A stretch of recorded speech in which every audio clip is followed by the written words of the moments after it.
ಮಂಡುಕ ಪ್ರಯೋಗ ಇದು ಬಹಳಷ್ಟು ಕೇರಳದಲ್ಲಿ ನಡೆಯುವಂತ ಕ್ರಿಯೆ. ಒಂದು ರೀತಿ ಇದು ಮಾರಣಾಂತಿಕ ಪ್ರಯೋಗ ಅಂತ ಹೇಳ್ತಾರೆ. ಅಂದ್ರೆ ಒಂದೇ ಸಲಕ್ಕೆ ಸಾಯಿಸೋದಿಲ್ಲ ಪ್ರಯೋಗ ಮಾಡಿ, ಹಂತಂತವಾಗಿ ಅವನಿಗೆ ನರಕವನ್ನ ತೋರಿಸುವಂತ ಪ್ರಯೋಗ ಇದು. ಈ ಮಂಡೂಕ ಪ್ರಯೋಗ ಅಂದ್ರೆ ಏನ್ ಗುರುಗಳೇ? ಅಂದ್ರೆ ಕಪ್ಪೆಯನ್ನ ಪ್ರಯೋಗಕ್ಕೆ ಬಳಸ್ಕೊಂಡು ಒಬ್ಬರನ್ನ ಹಾಳು ಮಾಡಿರ್ತಿರ್ತಾರ ಅಥವಾ ಅವ್ರ ಮೇಲೆ ಪ್ರಯೋಗ ಮಾಡ್ತಿರ್ತಾರ?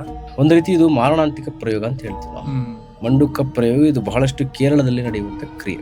ಇದನ್ನ ಏನ್ ಮಾಡ್ತಾರಂತಂದ್ರೆ, ಒಬ್ಬ ವ್ಯಕ್ತಿಯ ವಸ್ತುಗಳನ್ನ ತಗೊಂಡು ಹೋಗ್ತಾರೆ. ನಾನು ಹೇಳಿದ್ನಲ್ಲ, ಕೂದಲಾಗಿರ್ಬೋದು, ಅವನ ಬಟ್ಟೆ ಆಗಿರ್ಬೋದು, ಅಥವಾ ಅವನ ಎಂಜಿಲ್ ಆಗಿರ್ಬೋದು, ಮಲ ಮೂತ್ರ ಯಾವ್ದಾದ್ರು ಒಂದು ರೂಪದಲ್ಲಿ ಅವನಿಗೆ ಸಂಬಂಧಪಟ್ಟಂತ ಒಂದು ವಸ್ತುವನ್ನ ತಗೊಂಡು ಅವನ ಮೇಲೆ ಮಾಡುವಂತ ಕ್ರಿಯೆಗಳು, ಅದು ಒಂದು ಕಪ್ಪೆ ಮೇಲೆ ಮಾಡ್ತಾರೆ. ಮತ್ತೆ ಅದಕ್ಕೆ ಕೆಲವೊಂದು ಪ್ರಾಣಿಯ ರಕ್ತಗಳನ್ನ ಅದಕ್ಕೆ ಬಾಯಿಗೆ ಹಾಕ್ತಾರೆ. ಅದು ಬೇಗ ಸಾಯೋದಿಲ್ಲ.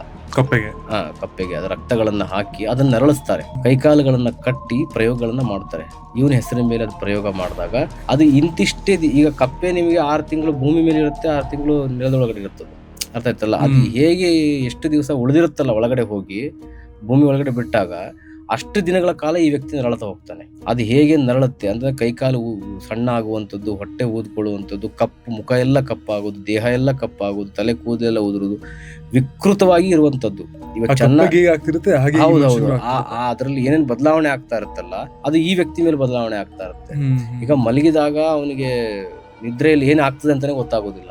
ಕೈಕಾಲು ಸೆಳೆತ ಆಗಿರ್ತಕ್ಕಂಥದ್ದು, ಬೆನ್ನಿಗೆ ಸಂಬಂಧಪಟ್ಟಂತೆ, ಕುತ್ತಿಗೆಗೆ ಸಂಬಂಧಪಟ್ಟಂತೆ, ಕಾಲಿಗೆ ಸಂಬಂಧಪಟ್ಟಂತೆ ಬಹಳಷ್ಟು ಎಫೆಕ್ಟ್ ಗಳು ಆಗ್ತಾ ಇರುತ್ತೆ. ಚೆನ್ನಾಗಿದ್ದಂಥವನು ನಾಳೆ ವೀಲ್ ಚೇರ್ ಮೇಲೆ ಓಡಾಡಬೇಕಾದಂತ ಪರಿಸ್ಥಿತಿ ಆಗುತ್ತೆ. ಅರ್ಥ ಆಯ್ತಲ್ಲ? ಇದು ಬಹಳ ಭೀಕರವಾದಂತ ತೊಂದರೆ. ಅಂದ್ರೆ ಒಂದೇ ಸಲಕ್ಕೆ ಸಾಯಿಸೋದಿಲ್ಲ ಪ್ರಯೋಗ ಮಾಡಿ, ಹಂತಂತವಾಗಿ ಅವನಿಗೆ ನರಕವನ್ನ ತೋರಿಸುವಂತ ಪ್ರಯೋಗ ಇದು. ಈ ಪ್ರಯೋಗಕ್ಕೆ ಎಷ್ಟೋ ಜನ ಇವತ್ತು ಒಳಗಾಗಿ ನರಳ್ತಾ ಇದ್ದಾರೆ. ಬಟ್ ಯಾರಿಗೂ ಗೊತ್ತಿಲ್ಲ ಇಂಥದ್ದೇ ಪ್ರಯೋಗ ಆಗಿದೆ ಅಂತ.